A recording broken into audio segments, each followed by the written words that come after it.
Hello everyone, welcome to मेलवानो app. Today we are going to learn about algebra of vectors. मतलब आज हम लोग जो है इसमें देखने वाले हैं कि एडिशन और सब्ट्रैक्शन हम वेक्टर्स का कैसे करते हैं। ओके, तो यहाँ पर एडिशन और सब्ट्रैक्शन की अगर हम बात करें तो जैसा कि हम लोग जानते हैं कि वेक्टर्स जो होते हैं उनके पास मैग्नीट्यूड भी होता है और डायरेक्शन भी होता है। तो वही यहाँ पर लिखा है the vectors have magnitude as well as direction. देखो, अगर केवल मैग्नीट्यूड होता तब तो हम लोग जैसे नंबर्स को ऐड करते हैं, हम लिखते हैं ना 2 + 3 = 5, ये हम लिखते हैं, तो वैसे ही हम कर सकते थे। लेकिन यहाँ पर प्रॉब्लम क्या होगी, यहाँ पर प्रॉब्लम ये है कि इनके पास डायरेक्शन भी आ गई, तो आप इनको इतनी आसानी से तो ऐड नहीं कर सकते हो।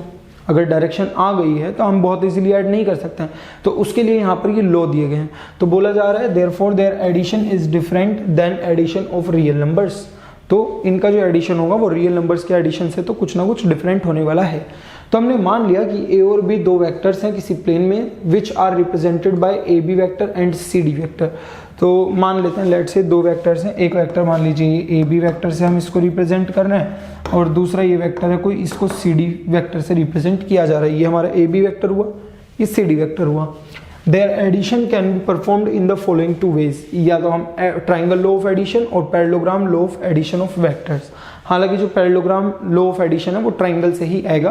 तो ट्राइंगल लॉ ऑफ एडिशन क्या है पहले ये समझते हैं बच्चों। हम लोग क्या करेंगे, जो ये ए बी वेक्टर है इस ए बी वेक्टर को हम कहाँ शिफ्ट कर देंगे। देखिए क्या लिखा है, if two vectors can be represented in magnitude and direction by the two sides of a triangle taken in order then their sum will be represented by the third side in reverse order.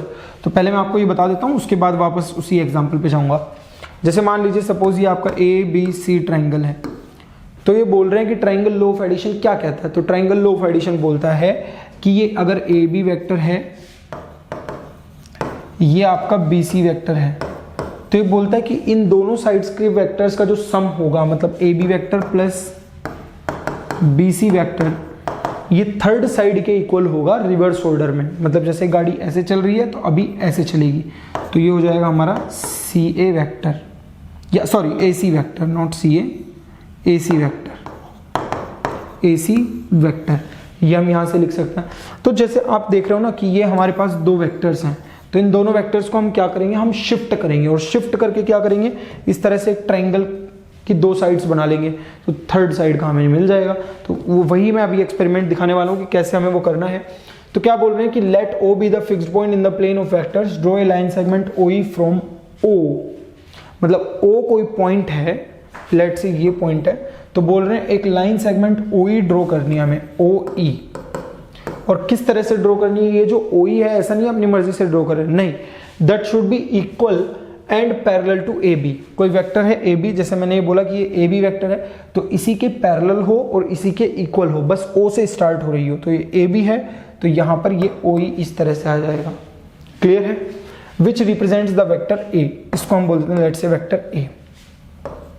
Okay, now from E draw a line segment E F. मतलब इस ई से ये E F segment draw कर देंगे, अपनी मर्जी से कर देंगे, नहीं अपनी मर्जी से नहीं करना है। क्या कंडीशन के साथ, equal and parallel to vector C D, जो सी डी के इक्वल हो और पैरेलल हो, मतलब इतना ही इस सी डी जितना ही इसका मैग्नीट्यूड होना चाहिए और इसी डायरेक्शन में होना चाहिए। तो किस तरह का होगा, वो हमारा इस तरह का हो जाएगा। ओके, फिर बोल रहे हैं which represents the vector B, ये जो है बी वेक्टर को रिप्रेजेंट करता है। अब बोल रहे हैं line segment O F obtained by joining O and F represent the sum of vectors A and B. तो जो आपको ये ओ एफ मिल रहा है, ये एक ट्राइंगल बन गया, आप देख सकते हो। तो जो ओ एफ मिलेगा वो O E vector plus O B vector इस तरह से मिलेगा। क्लियर है? तो हम यहाँ पर क्या लिख सकते हैं, ये ए बी वेक्टर था, ये ए बी वेक्टर है। अब हमने क्या किया, इस ए बी वेक्टर को शिफ्ट किया, इस ओ पॉइंट से स्टार्ट किया, इस तरह से लगा दिया। फिर इसके बाद क्या किया, जो बी सी डी वेक्टर जो था हमारा, उसको ई से स्टार्ट करके इस तरह से लगा दिया कि ताकि वो ई से स्टार्ट हो। ठीक, तो ये वेक्टर ए है, ये वेक्टर बी है। जब आप ओ एफ वेक्टर देखोगे इस तरह से, तो इसकी डायरेक्शन देखो ये है, लेकिन इसकी क्या हुई, रिवर्स ऑर्डर में जा रही है। अगर आप इसी ऑर्डर में जाते तो डायरेक्शन ऐसे आती है, लेकिन डायरेक्शन कैसे, ऐसे, तो मतलब रिवर्स ऑर्डर में जा रही है। तो आप यहाँ से इसको क्या लिख सकते हो, ट्राइंगल लॉ ऑफ एडिशन से A vector plus B vector. Clear है? तो हम लिख सकते हैं O F vector is equals to O E plus O F, मतलब this plus this, O E plus E F. तो यहाँ से ओ एफ वेक्टर क्या बन गया हमारा, A vector plus B vector. This method of addition of two vectors is called triangle law of addition of vectors. इसी law को हम क्या बोलते हैं, triangle law of addition of vectors.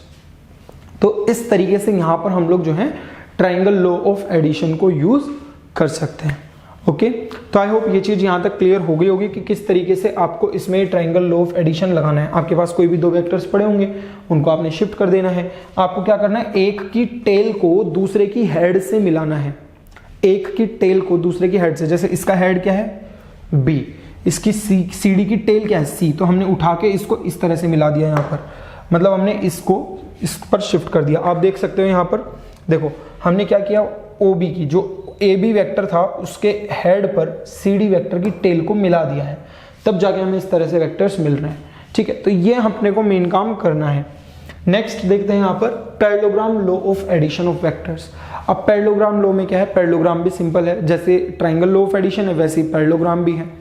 तो क्या है यहाँ पर, अगर two vectors represented in magnitude and direction by the two adjacent sides of a parallelogram, then their sum will be represented by the diagonal through co-initial points। मान लीजिए ये हमारे पास सपोज करो पैरेललोग्राम है, ये सपोज इस तरह से हम लोग पैरेललोग्राम बना सकते हैं। ओके, ये मान लिया हमने ए बी सी डी। अगर ये वेक्टर मेरे पास ए वेक्टर है, ए बी वेक्टर जो है वो हमारा ए वेक्टर है। ओके, अब इस वेक्टर को मैं बोल देता हूँ बी वेक्टर, क्योंकि ये को इनिशियल वेक्टर्स हैं। तो वही यहाँ पर लिखा है by the two adjacent sides of a parallelogram then their sum will be represented by the diagonal through the co-initial point। मतलब ये जो co-initial point है इनके जो diagonal से ये सम जाएगा, ये जो diagonal होगा co-initial point से, तो ये जो diagonal होगा ये इन दोनों का सम होगा। ठीक, तो यहाँ पर वही हम देख सकते हैं, जैसे मान लीजिए ए बी वेक्टर है। अब ये जो आप ए डी वेक्टर देख रहे हो इसको मैं उठा के शिफ्ट कर दूं तो मतलब ये मैग्नीट्यूड सेम है, एडी का और बीसी का, इन दोनों का मैग्नीट्यूड सेम है, क्योंकि हमें पता है कि पैरेललोग्राम में अपोजिट साइड्स का जो मैग्नीट्यूड है वो इक्वल होता है। दूसरा, इनकी डायरेक्शन भी सेम है, तो मैं इसी वेक्टर को यहाँ पर ऐसे बी वेक्टर बोल सकता हूँ, बोल सकते हैं कि नहीं। तो यहाँ पर आप देखिए कि ए बी और बी सी एक ही ऑर्डर में है और ये रिवर्स ऑर्डर में चला गया ए सी। तो हम ए सी वेक्टर को क्या लिख सकते हैं, आप लिख सकते हैं A vector plus B vector लिख सकते हैं। जो डायगोनल है वो एडजेसेंट साइड्स का सम हुआ, मतलब आप देख रहे हो ए डी का और ए बी का, इन दोनों का सम हुआ ये हमारा डायगोनल। तो किस तरह से हो रहा है वो हमने यहाँ पर आपको दिखा दिया। तो क्या बोल रहे हैं, if two vectors be represented in magnitude and direction by the two adjacent sides of a parallelogram then their sum will be represented by the diagonal through the coinitial point. ये समझ में आ गया होगा। फिर बोल रहे हैं let A and B B vectors drawn from point A denoted by line segments OP and OQ। देखो ए और बी दो वेक्टर्स हैं जिनको आपने O से स्टार्ट किया है और OP सेगमेंट और OQ वेक्टर इन दोनों को लिखा है। तो ये लिखा आपका OP और ये लिखा आपका OQ। वही मैंने अभी रिप्रेजेंट किया कि A वेक्टर और B वेक्टर। ये देखो यहाँ पर ये A वेक्टर ये B वेक्टर, इन्होंने ऐसे बना दिया, मैंने ऐसे बना दिया, कोई दिक्कत नहीं है। Now complete the parallelogram OPRQ। तो इन्होंने ये कंप्लीट कर दिया OPRQ, ये पैरेललोग्राम कंप्लीट कर दिया, no problem. Then the vector represented by the diagonal OR will represent the sum of the vectors A and B। तो जो आपका ये OR वेक्टर होगा ये A vector plus B vector होगा। कैसे होगा ये मैंने अभी बता दिया। इसमें भी चाहो तो देख सकते हो ये B वेक्टर है तो ये भी B वेक्टर होगा। अब OPR ट्राइंगल में देखो ये दोनों ऑर्डर में है और ये जो है रिवर्स ऑर्डर में, तो मतलब this plus this is equals to this, ये बन जाएगा। क्लियर है यहाँ तक? आई होप यहाँ तक कोई दिक्कत नहीं होनी चाहिए। तो वही यहाँ पर बोल रहे हैं कि OR वेक्टर जो होगा वो एडजेसेंट साइड्स के सम के इक्वल हो जाएगा। ओके, तो यही होता है हमारा parallelogram law of addition of vectors. तो यही है हमारा parallelogram law of addition of vectors. Next है कुछ हम एडिशन में कुछ प्रॉपर्टीज होती हैं, तो उन प्रॉपर्टीज को यहाँ पर देख लेते हैं। बोल रहे हैं कि अगर A vector plus B vector है तो आप आगे पीछे भी वेक्टर्स को ऐड कर सकते हो, एडिशन में कोई प्रॉब्लम नहीं होगी। अगर आप पहले A को लिख रहे हो बाद में B को लिख रहे हो तो और पहले B को बाद में A को, ऐसे भी लिख सकते हो, तो कोई इशू नहीं है एडिशन में। इसका मतलब ये कॉम्यूटेटिव होती है, कॉम्यूटेटिव प्रॉपर्टी को फॉलो करते हैं एडिशन ऑफ वेक्टर्स। दूसरा, अगर हम देखें A प्लस B को आप एक साथ ऐड कर रहे हो फिर उसमें C ऐड कर रहे हो, या तो ऐसे कर लो, या फिर आप B प्लस C को एक साथ ऐड कर लो और उसमें आप A ऐड कर लो, तो वो भी चल जाएगा। उसको हम बोलते हैं एसोसिएटिव प्रॉपर्टी। तो इसका मतलब यहाँ पर ये एसोसिएटिविटी भी शो कर रहा है। नेक्स्ट, अगर हम देखें कि अगर आप किसी भी वेक्टर में नल वेक्टर बोले या जीरो वेक्टर अगर आप ऐड करते हैं, जैसे मान लीजिए सपोज मेरे पास है 2i cap plus 3j cap plus 5k cap, उसमें आप ऐड कर रहे हैं 0i कैप 0j कैप और 0 k कैप। तो 2 + 0 कितना होगा 2, 3 + 0 अगेन 3, 5 + 0 5, तो 2i cap plus 3j cap plus 5k cap, ये यहाँ पर हमारा इस तरह से बन जाएगा। क्लियर है। तो यहाँ पर हमारा बेसिकली आपको वापस से ए वेक्टर ही मिल रहा है। तो अगर आप किसी भी नल वेक्टर को किसी वेक्टर में ऐड करते हो तो आपको वही वेक्टर मिल जाएगा, या तो वही वेक्टर मिल जाएगा या आप इसको a + 0 में 0 + a लिख दो तो वो कोई दिक्कत नहीं है, आपको वही चीज़ मिल जाएगी। मतलब जब आप किसी वेक्टर में 0 वेक्टर ऐड करते हो तो अगेन वही वेक्टर मिलेगा। तो इस आइडेंटिटी को हम क्या बोलते हैं, एडिटिव आइडेंटिटी। नेक्स्ट क्या है, नेक्स्ट है कि अगर आप a में -a को ऐड करते हो, अगर आप a में -a को ऐड करते हो, जैसे मान लो सपोज मैं यहीं पर एग्जांपल ले लेता हूँ ये वाला, अगर आप इसमें -a को ऐड करोगे मतलब क्या बन जाएगा आपका, देखिए यहाँ पर अगर आप -a को देखते हो तो ये आपका a, ये हमारा -a वेक्टर, -a क्या बन जाएगा -2i -3j -5k, तो ऐड करेंगे तो क्या बनेगा -2i -3j -5k, तो 2i - 2i is 0, i 3j plus 3j -3j 0j plus 5j -5 plus 5k -5k 0k। तो यहाँ पर भी इसको आप देख सकते हो कैसा बन रहा है, नल वेक्टर। तो इसका मतलब इसको हम नल वेक्टर बोल देंगे, और इसको चाहे आप ऐसे लिखो चाहे आप ऐसे लिखो, वही अगेन वाली कम्यूटेटिव बात आ गई। तो इस चीज को हम बोलते हैं बच्चों एडिटिव इनवर्स। इसका मतलब a और -a जो है वो एक दूसरे के एडिटिव इनवर्स होते हैं। तो अगर आपसे कोई पूछे वेक्टर a का एडिटिव इनवर्स क्या है तो आप क्या बोल सकते हो -a वेक्टर। क्लियर है यहाँ तक। तो ये चीज इस तरीके से हम वेक्टर एडिशन की प्रॉपर्टीज जो है यहाँ पर देख सकते हैं। नेक्स्ट अगर हम बात करें पॉलीगॉन लॉ ऑफ एडिशन, जैसे ट्राइंगल लॉ, पैरेललोग्राम लॉ, ये हमने देखे। वैसे एक और है जैसे कि पॉलीगन लॉ, हो सकता है 4 साइड से ज्यादा आ जाए। ट्राइंगल में तो हमने 3 साइड्स का देख लिया, पॉलीगन में हमने 4 का देखा। अब यहाँ पर हो सकता है 1 से ज्यादा, मतलब 4 से ज्यादा, 4 या 4 से ज्यादा साइड्स आ जाएं, तो उसके लिए हम यूज करेंगे addition of more than 2 vectors. 2 से ज्यादा वेक्टर्स को हम लोग कैसे ऐड करेंगे ये हम देखने वाले हैं। तो बोला जा रहा है addition of more than 2 vectors is found to be made to be by repetition of triangle law. मतलब बार बार इसको लॉ को प्रूव करने के लिए या निकालने के लिए हम लोग क्या करते हैं, बार बार ट्राइंगल लॉ ऑफ एडिशन का यूज करते हैं। ठीक है। तो क्या बोला जा रहा है, suppose we have to find the sum of 5 vectors a b c d and e। तो मान लिया हमने लेट्स से ये a वेक्टर है, ये b वेक्टर है, ये इस तरह से c वेक्टर है, ये मान लो यहाँ पर ये d वेक्टर है और सपोज ये e वेक्टर इस तरह से है। ठीक है। ये a वेक्टर, ये b वेक्टर, ये c वेक्टर, ये d वेक्टर और ये लेट्स से e वेक्टर, ये हमारे पास है। तो हमें क्या बोला जा रहा है, if these vectors be represented by the line segments OA, AB, BC, CD, DE respectively, अगर इस तरह से हम इनको रिप्रेजेंट कर रहे हैं, then their sum will be denoted by OE vector। तो इनका जो सम होगा उसको हम OE वेक्टर से रिप्रेजेंट करेंगे। This is the vector represented by the last side of polygon OA, B, C, D, E in reverse order। जैसे कि मान लीजिए इसको अभी थोड़ी देर के लिए इसको रखते हैं होल्ड पे। यहाँ पर देखो, जैसे मान लीजिए OA, AB, BC, CD, DE, EO, तो ये आपको दिख रहे हैं यहाँ पर। ठीक है। हमने क्या किया, यहाँ पर 5 वेक्टर्स मान लिए। क्या क्या, एक तो A, B, C, D, E, तो आपको दिख रहा है ये एक हेक्सागन है।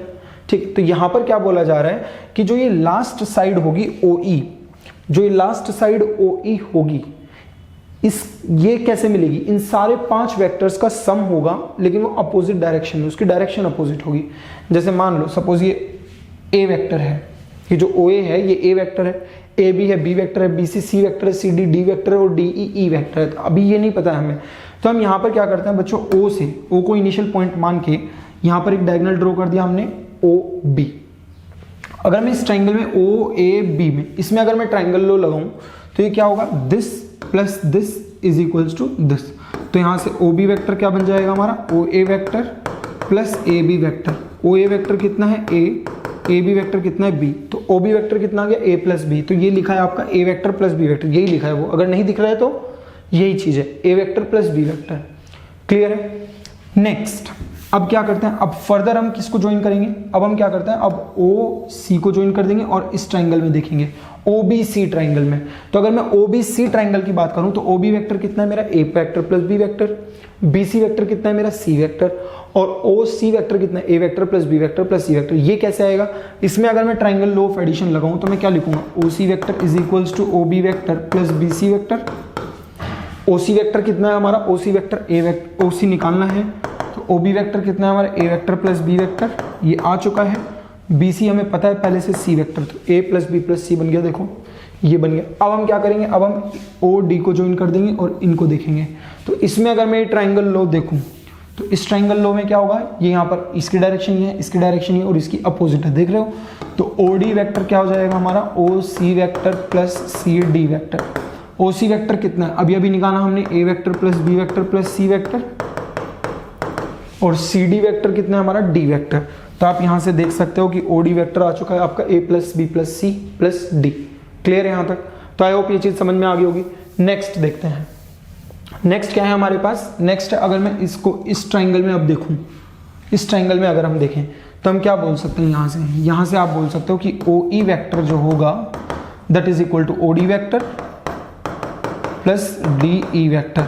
तो ओ डी कितना है आपका, A plus B plus C plus D, ये चीज हम देख चुके हैं, A plus B plus C plus D, और D E vector, D E vector कितना है हमारा, ई वैक्टर। तो इसका मतलब ये a plus B plus C plus D plus E. तो आप देख पा रहे हो कि किस तरीके से हमने बोला कि एक पॉलीगन में जो लास्ट साइड आपकी होगी वो सम ऑफ वेक्टर फॉर्म में, अगर देखा जाए तो वेक्टर फॉर्म में इन सब की साइड का सम होगा, ठीक है, लेकिन अपोजिट डायरेक्शन में। तो वही बोल रहे हैं यहाँ पर कि जो ओ ई वैक्टर होगा वो हमारा ये बन जाएगा। तो जो मैंने ये सब लिखा है ना यहाँ पर, वो यही लिखा हुआ है, ठीक है, ये कोई अलग चीज नहीं लिखी हुई है। जैसे यहाँ पर देखो ओ बी वैक्टर क्या, ए वैक्टर प्लस बी वैक्टर, वैसे ही लिखा है। फिर यहाँ पर इस ट्राइंगल में देखा तो ओ सी वैक्टर क्या है, O C vector is equals to हमारा क्या बन जाएगा, A plus B plus C, तो ये बन गया A plus B plus C. फिर वैसे ही इस ट्राइंगल में देखा, इस ट्राइंगल में क्या था हमारे पास, A plus B plus C plus D, A plus B plus C plus D is equals to O D vector. और लास्ट में फिर ये वाले ट्राइंगल के लिए बोल दिया गया that O E vector is equals to A plus B plus C plus D plus E. इस तरीके से यहाँ पर जो है हम लोग इसको देख सकते हैं। अब इसका बच्चों थोड़ा सा एक बार देख लेते हैं यहाँ पर। नेक्स्ट हम लोग क्या बोल रहे हैं, सब्ट्रैक्शन ऑफ वेक्टर्स। वेक्टर्स का सब्ट्रैक्शन का क्या मतलब है, देखो सब्ट्रैक्शन कुछ नहीं होता है, बेसिकली एडिशन ही है। अगर मेरे पास यहाँ पर A vector minus B vector लिखा हुआ है तो क्या मैं इसको ऐसे बोल सकता हूँ कि A vector plus minus B vector, ये बोला हुआ है हम लोगों ने पहले। अब हमने एक चीज पढ़ी थी कि अगर ये मेरे पास ए बी वेक्टर सपोज लिखा हुआ है, this is A this is B, अगर मेरे पास ये ए बी वेक्टर लिखा हुआ है तो माइनस ए बी क्या होता था, minus A B is nothing but the vector having the same magnitude as of A B but its direction is opposite. कि अगर ए बी की डायरेक्शन ऐसे है तो माइनस ए बी की डायरेक्शन जो है वो ऐसे होगी। यहां माइनस ए बी वेक्टर को बी ए वेक्टर भी बोलते हैं। तो इस तरह से हम लोग यहां पर इसको लिख सकते हैं, ठीक है। तो कुल मिला के मेरे को यह समझ में आ गया कि अगर मेरे को माइनस बी वेक्टर ड्रॉ करना है तो मैं बी वेक्टर की जस्ट डायरेक्शन अपोजिट कर दूंगा, कीपिंग इट्स मैग्नीट्यूड सेम, ठीक है। तो डायरेक्शन हमें यहां पर अपोजिट कर देनी है।